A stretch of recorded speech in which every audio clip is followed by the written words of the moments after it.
Hello, my name is Irina and I'm certified open yoga teacher.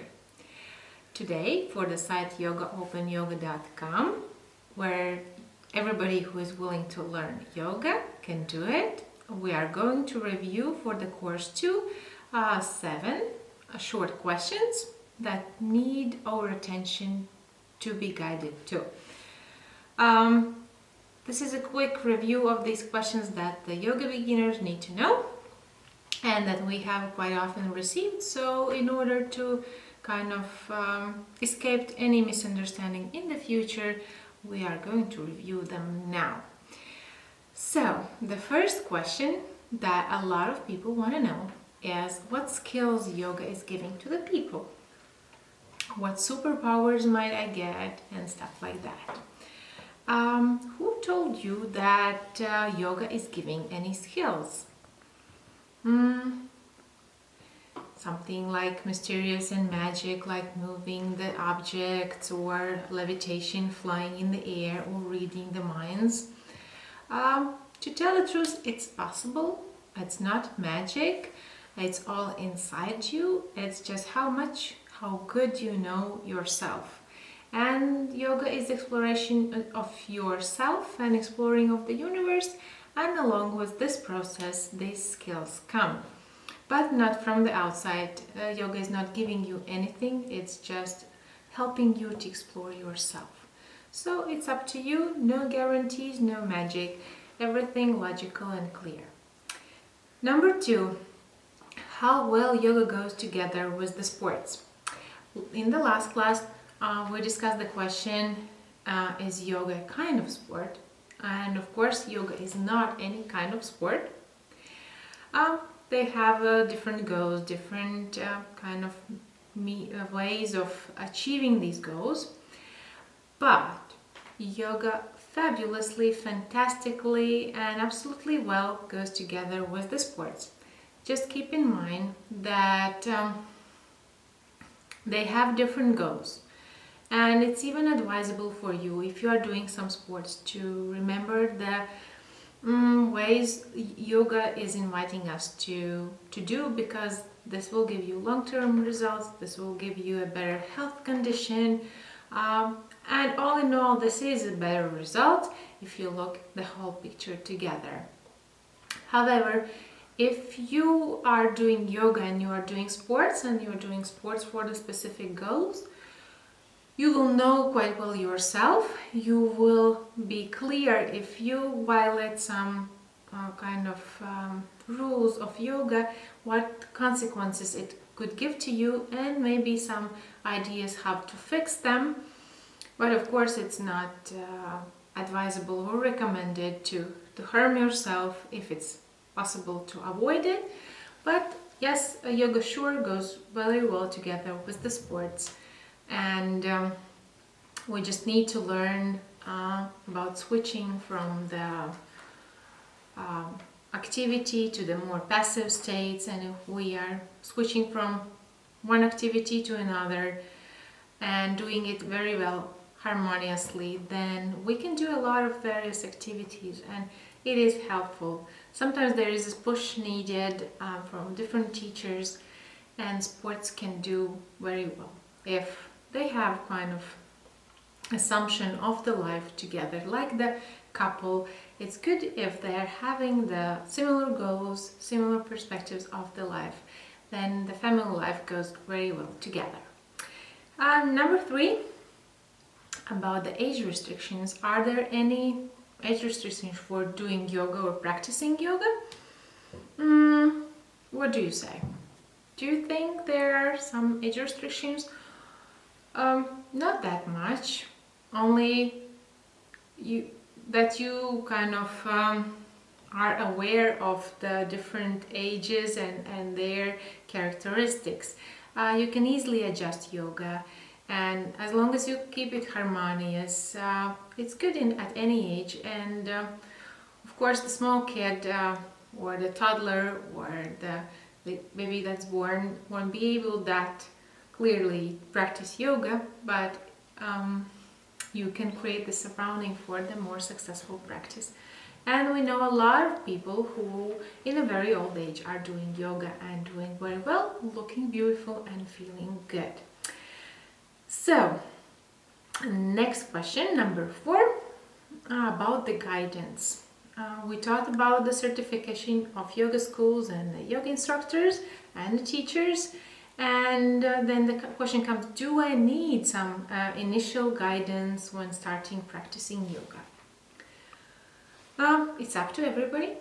It's recommended to have a yoga instructor. A lot of people are searching for the yoga teachers, yoga gurus, going to India and different other distant places, preferably far from their home for some reason. Ask them why. But better focus on what you do, and you, together with the instructor who is focused on the teaching, who is focused on these principles of yoga, you will have the better focus. Have you ever been next to the very intelligent person, like say math professor, and have done the exercise that you were not able to do before, even without any kind of suggestions or advices on the behalf of this person? So it's very advisable to be together with the people who have the same interests or are very good at something, that even don't need like verbal communication, and that gives you a lot of preferences in this way. So you will save your time and efforts in this way together with the good instructor, and it also takes time to find it. If it's impossible, and sometimes these possibilities are restricted, you can use whatever you have. Books, DVDs, internet, yourself. At the very end, and probably a very good decision is to do it on your own, because it's all inside you. Only we don't know how to open up these keys and the locks. But it happens slowly, and I have heard a lot of stories of my colleagues and yoga students who actually have done the first steps together, like on their own, and then as the miracle for them, the possibilities to explore yoga together with the instructor, teachers, and people who are interested, other yoga students, have opened up for them. So you made the first step, and the universe is making the 1,000 steps towards you and opening up the possibilities. And as I told you, you can rediscover it by yourself on your own, but it will take more time, more efforts, more mistakes. But don't wait. Even if you have nobody to help, and there are mistakes to be made, just do it. Don't wait, because there will never be a better moment when you will feel more inspired, or I don't know, other kind of facilitating factors promoting your possibilities to do yoga. Do it now, do it. We have a lot of resources. For example, on the course of Hatha Yoga, there are a lot of poses and exercises you can do. We have the book on the basics of yoga, about this kind of where to start, where it's the method of energy and consciousness. So it's up to you to find a good resource and kind of do it in a trial stage and see your progress and how it feels from the inside. If you have found the group or the instructor, the question is, should I prefer individual or group classes? This would be for the number 5 questions in our today's class. Use both of them. They both are beneficial, they are good. And when you have the individual class, it's more expensive, and the instructor is giving entire attention to you. However, the field of the school or the process of it is going faster if you are doing it in a group.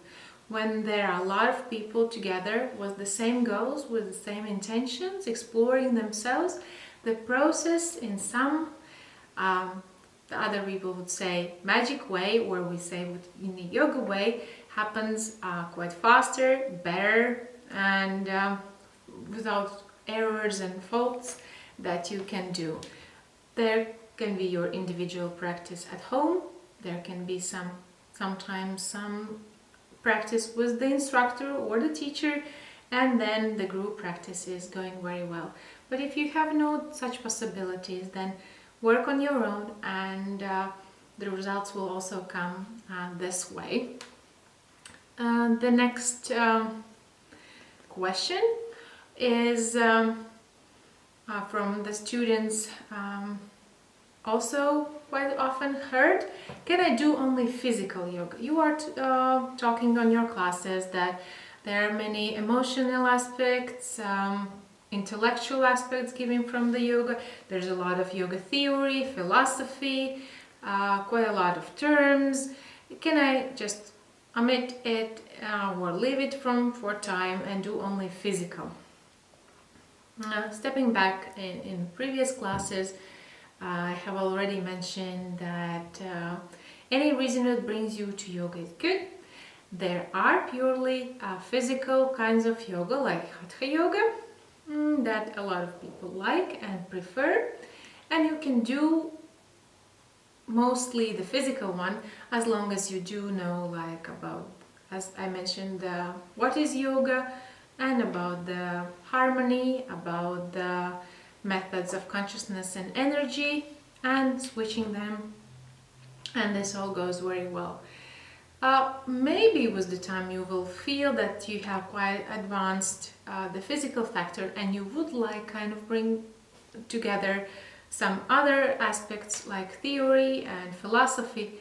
We can do it, you can do it, and yes, we try to kind of make the base of the foundation of the theory so that avoid many mistakes, saving your time in the future, kind of using it more today.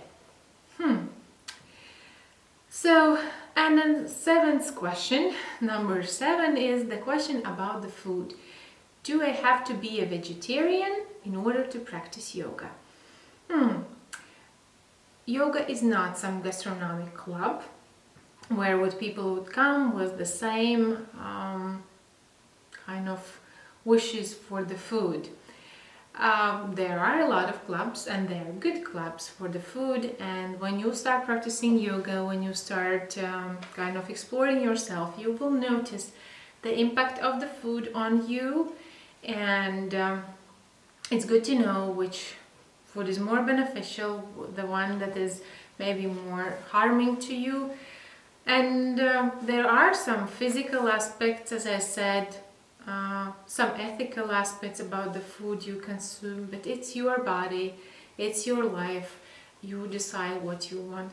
And step by step, gradually, probably your food preferences will change with the time, but make small changes, the ones that you are aware of, that you can kind of assess. No big changes are necessary. If you make something too fast or before the time, you'll just have to step back, probably even step behind that kind of, again, for the smaller changes to happen. If this lesson was helpful, then thumbs up, and if you have any extra questions for me or the Open Yoga teachers, post them in the comments section or write them in your homework. The test is on you on the site yogaopenyoga.com. We are meeting on the next class. See you soon.